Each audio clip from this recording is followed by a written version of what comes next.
नमस्कार, सभी को राम राम। तो कैसे हैं आप सब साथियों? जो भी एक सरकारी नौकरी की तैयारी कर रहे हैं और जिन्होंने भी रेलवे का आरआरबी एनटीपीसी का फॉर्म भरा था अंडर ग्रेजुएट इंटर लेवल का, तो आप सभी को पता होगा कि उसका रिज़ल्ट जो है कैटेगरी नंबर 1 यानी कि सीसीटीसी और कैटेगरी नंबर 4 जो ट्रेन क्लर्क की पोस्ट है उसका डॉक्यूमेंट वेरिफिकेशन के लिए रिज़ल्ट कह सकते हैं या लिस्ट जो है वो जारी हो चुका था 26 मई को। और 2-3 आरआरबी को छोड़ के बाकी सभी आरआरबी का रिज़ल्ट आ चुका था। और मैंने उस टाइम ही जो है 9 आरआरबी का जब रिज़ल्ट आया हुआ था तो मैंने 26 तारीख को ही वीडियो डाला था। और उसके बाद जो है और भी आरआरबी का आ गया तो उसका भी अपडेट मैं इसमें कर दूँ, इस वीडियो में कर दिया हूँ। तो अभी जो है जो रिज़ल्ट आया है तो उसमें से बहुत सारे ऐसे कैंडिडेट्स हैं जिनके मार्क्स जो है कुछ कम रह गए हैं, यानी कि जो कैटेगरी नंबर 1 और कैटेगरी नंबर 4 का जो कट ऑफ है और जो डीवी डॉक्यूमेंट वेरिफिकेशन की जो लिस्ट आया है जो उसमें उस कट ऑफ मार्क्स से जो है कुछ लोगों के मार्क्स जो है मात्र 0 पॉइंट समथिंग 0.3 0.5 0.9 0.8 एक नंबर से कम, एक नंबर सवा नंबर इस तरह से मार्क्स कम है। तो उन कैंडिडेट्स का क्या होगा, क्या उनका जो है सिलेक्शन होगा, आगे की डीवी लिस्ट में उनका नाम आएगा? तो इन सब से जुड़ी सभी बातों से और रिज़ल्ट का हम लोग पूरा एनालिसिस करेंगे इसमें, इस वीडियो में। और उसके अलावा जो है हम लोग जानने की कोशिश करेंगे और भी बहुत कुछ जो भी डिटेल्स है और कुछ भी डिस्कशन हम लोग बहुत सारा करेंगे इसमें, मेडिकल संबंधित डिस्कशन और भी क्या क्या इसमें संभावनाएं पॉसिबिलिटीज़ होंगी। तो वीडियो में अंत तक बने रहिएगा। तो सबसे पहले जो है डिस्कशन में हम लोग इस वीडियो में पहले सबसे पहले हम लोग देखने की कोशिश करते हैं, आपको मैं दिखा देता हूँ। सबसे पहले जो है ये रिज़ल्ट जो उस दिन आया था तो मैंने आरआरबी का रिज़ल्ट आने के साथ ही मैंने जो है वीडियो अपलोड किया था, उसमें कट ऑफ वगैरह के बारे में हम लोगों ने डिस्कशन किया था। तो इसमें मैंने बताया था। बाकी जो और भी अन्य आरआरबी के भी रिज़ल्ट आ गए हैं, जैसे कि अभी क्या है कि आरआरबी भुवनेश्वर का जो है रिज़ल्ट अभी नहीं आया है, ठीक है। आरआरबी भुवनेश्वर का 9 पोस्ट ही था, वैसे कैटेगरी 1 और 4 के लिए जो है सिर्फ 9 ही वैकेंसीज थी।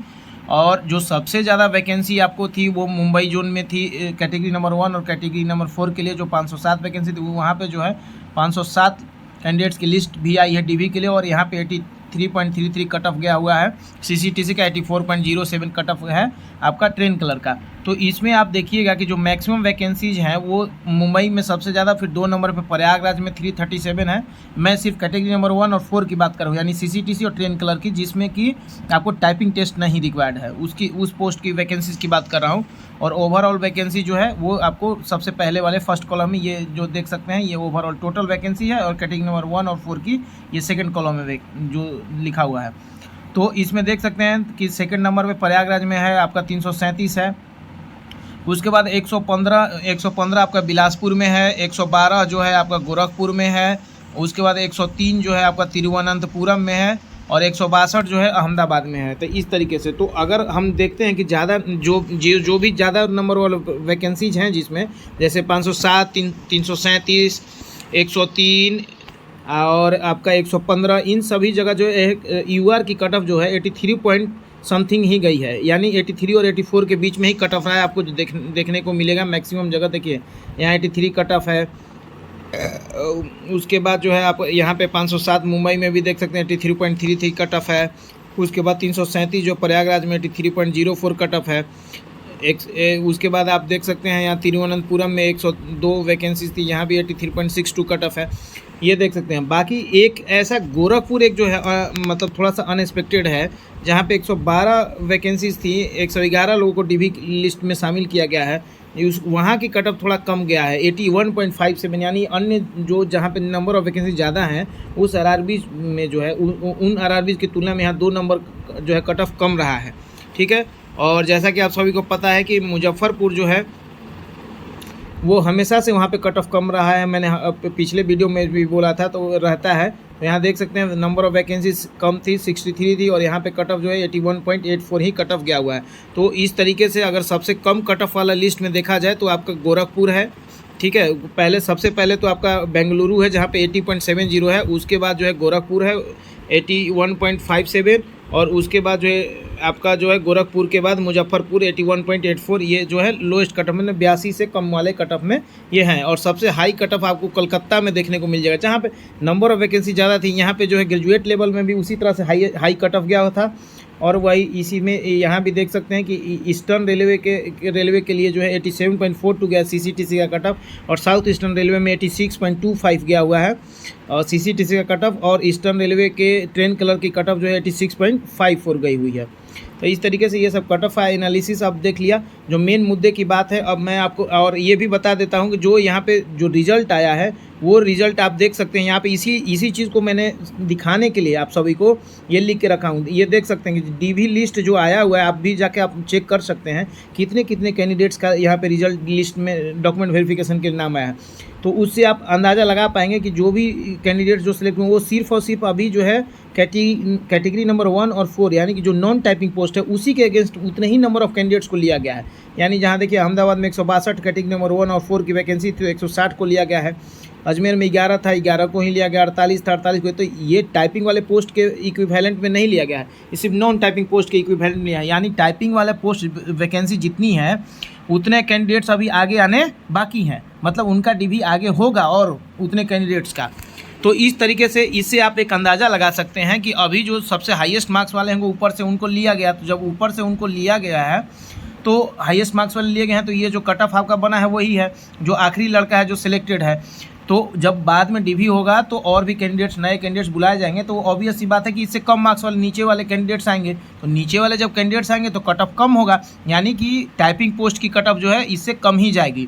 तो इसीलिए मैं इस वीडियो के माध्यम से मैं यही बताना चाह रहा हूँ कि वैसे कैंडिडेट जिनके मार्क्स जो है थोड़े बहुत, मतलब कि कुछ मार्क्स से जो है कम है, जैसे 1 नंबर से 1 नंबर या 2 नंबर के बीच में है, या 0 से 1 के बीच में, मतलब मार्क्स कम है उनका कट ऑफ से, तो उनका सिलेक्शन जो है मैक्सिमम बोल सकते हैं कि 80 टू 90% चांसेज है उनका सिलेक्शन होगा।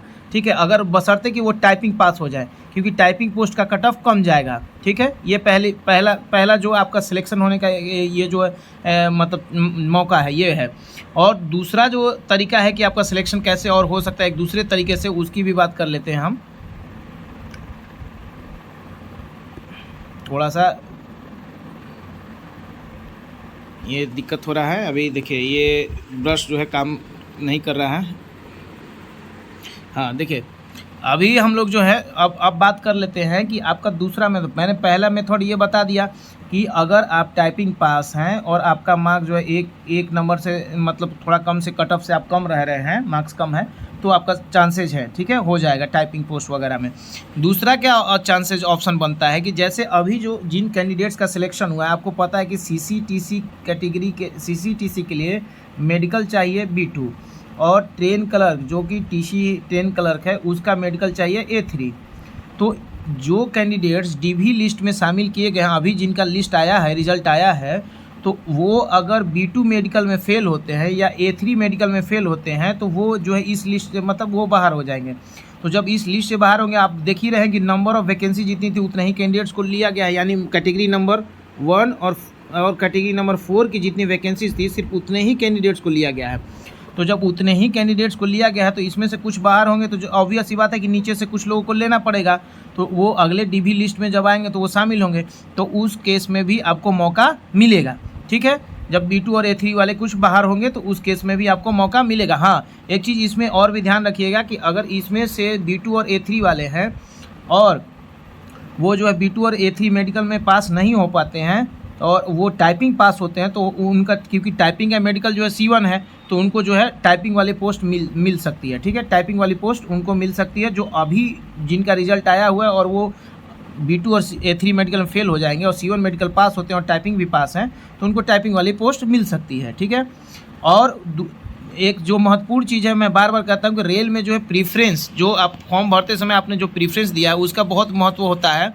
तो अगर जिन कैंडिडेट्स का अभी सिलेक्शन CCTC के, मतलब अभी DV लिस्ट में शामिल किया गया है या ट्रेन कलर के DV लिस्ट में शामिल किया गया है, वो हो सकता है कि वो अपना B2 या A3 जो रिक्वायर्ड मेडिकल है वो भी पास हो जाए और वो टाइपिंग भी पास हो। बाद में जब टाइपिंग का रिजल्ट आए वो टाइपिंग भी पास हो, और उन्होंने अपने प्रीफ्रेंस में जो है, अपने पोस्ट के प्रीफ्रेंस में पहले जो है टाइपिंग दे रखा हो, टाइपिंग पोस्ट का प्रीफ्रेंस पहले दे रखा है, तो यहाँ पे A3 या B2 मेडिकल पास होने के बावजूद भी उनको जो है प्रेफरेंस, जो उनका पहला प्रेफरेंस टाइपिंग है, वो उनको मिल जाएगा।